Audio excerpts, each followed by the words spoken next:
Hey guys, welcome back to a brand new Ninjago video here on the channel. My name is TannerFishies. In today's video, we are going to be discussing a few new Ninjago news topics brought to us by Ninjago series head writer Doc Wyatt over on Blue Sky. He has recently answered a few more fan questions, and I do want to spend some time talking about his answers, of course. For today's video, all of these topics relate back to the villains of Ninjago Dragons Rising, including some new information surrounding Fang, how exactly he gained the ability to absorb souls, and of course the history with the Oni and Dragon War, and some controversy that will probably follow this discussion. And finally, we will talk about some new statements surrounding the Master of Lord Ras and why his master could very well turn out to be some kind of all-powerful Oni. Not so much a source Oni, but a very powerful Oni nonetheless. Like I said, it's going to be one of those videos with multiple topics, so stay tuned so you don't miss anything. Let's start by talking about Fang and how exactly he gained the ability to absorb souls. So someone asks this question over on Blue Sky: was Fang's ability to steal souls something he was born with, or something that happened through a freakish mutation when he was born, or did he gain that through dark magic means? To which Doc Wyatt replies with magic, confirming that Fang's ability to absorb souls was a modification that he made to himself or someone made to him. Either way, Fang was not born with that ability, and I suppose that would make sense considering that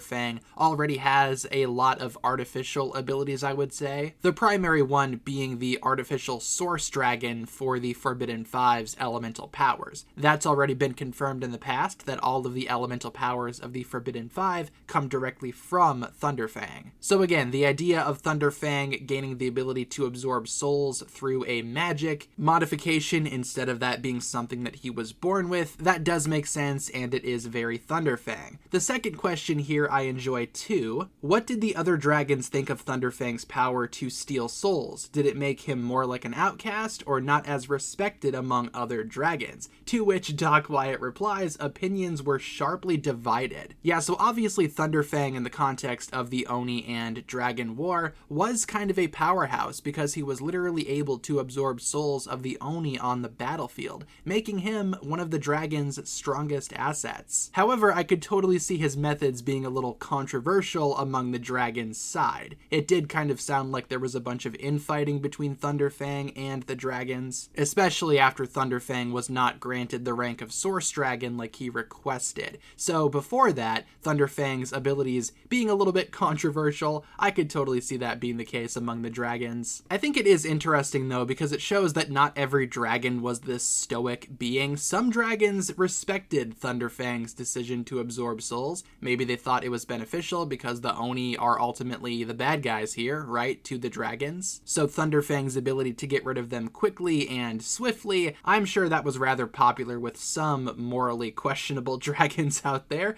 Either way, sounds like it was pretty controversial among the dragon ranks. I just think that's awesome. What's not so awesome is this next answer here, and I imagine this will be very controversial. So the question was asked as well, will we ever find out what action led to the beginning of the Oni and Dragon War? To which Doc Wyatt replies, not in Dragons Rising, but I expect in the future. Okay, so especially following Comic-Con with everything that was ultimately confirmed to not be answered in Dragons Rising, like Wildfire's origins, who the administrator is, this is another one of those mysteries that Ninjago fans feel like Dragons Rising set up, but ultimately will not pay off. However, I'm not so sure about this. I feel like the Oni and Dragon War starting, that isn't something that Dragons Rising hinted at. They talked about it very briefly, but they did not set it up, in my opinion, like this big mystery that needs to be solved, because ultimately they could totally solve that with a book or some kind of outside media. Plus, the Oni and Dragon War was something that was addressed in the earlier Ninjago series, and that series never answered that either. The original Ninjago series never answered how the war started, started, they only explained, again, the war very briefly up until the birth of the first Spinjitzu master. Dragon's Rising elaborated on that lore, sure, but it's not something that Dragon's Rising needs to pay off because it's not something that Dragon's Rising set up, I would say. Dragon's Rising most definitely set up the Administrator and Wildfire's origins, and the series not answering those mysteries is still a major bummer. However, this one I don't blame entirely on Dragon's Rising because the original Ninjago series barely mentioned the start of the Oni and Dragon War as well, so why would Dragon's Rising need to pay that off? Like I said though, that statement might be pretty controversial. I personally don't think it's as big of a deal as, say, some of the other mysteries that Dragon's Rising is not going to be answering. But finally, let's talk about the most intriguing question here. So someone asks, again, we know that Firstborn is known as the first mortal dragon and the mother of all dragons, but wouldn't there also be a first Oni where all of the Oni came from? And if yes, is this Oni still alive and hiding somewhere? To which Doc Wyatt replies, no comment on this.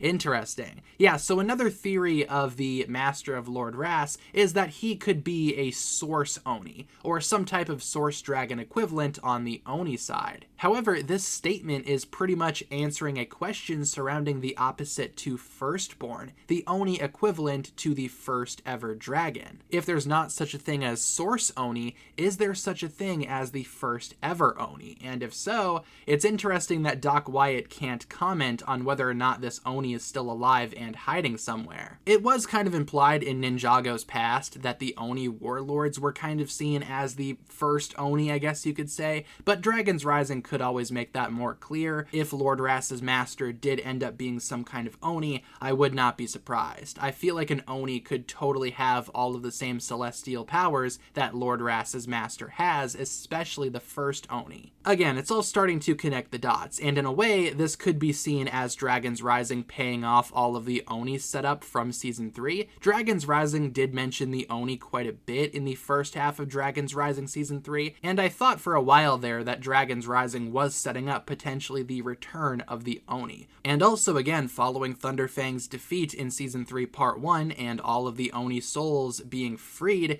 maybe Lord Ras's master, being an Oni, was able to intercept those souls, and maybe he is slowly but surely building up his Oni army again. Either way, the Master of Lord Ras is still obviously a major mystery that Dragon's Rising will definitely answer at some point. That's not going to be one of those mysteries that Dragon's Rising sets up but ignores. It's way too important of a mystery to ignore. Plus, Doc Wyatt can't comment on the idea, so do with that information what you will. Kind of sounds like maybe this could lead somewhere. But leave all of your thoughts down below in the comments, everyone. That's going to pretty much wrap it up for my thoughts here. Thank you so much for listening. Feel free to leave all of your thoughts in the comments surrounding everything that we talked about in today's video. How do you feel about all of the Thunderfang / Oni Dragon War topics? And speaking of Oni, how do you feel about Lord Ras's master possibly being one of the original Oni? Leave all of your thoughts down below, and hopefully you enjoyed. If you guys did, feel free to like and subscribe. Do all that fun stuff, and I will talk to you guys again very, very soon. Peace.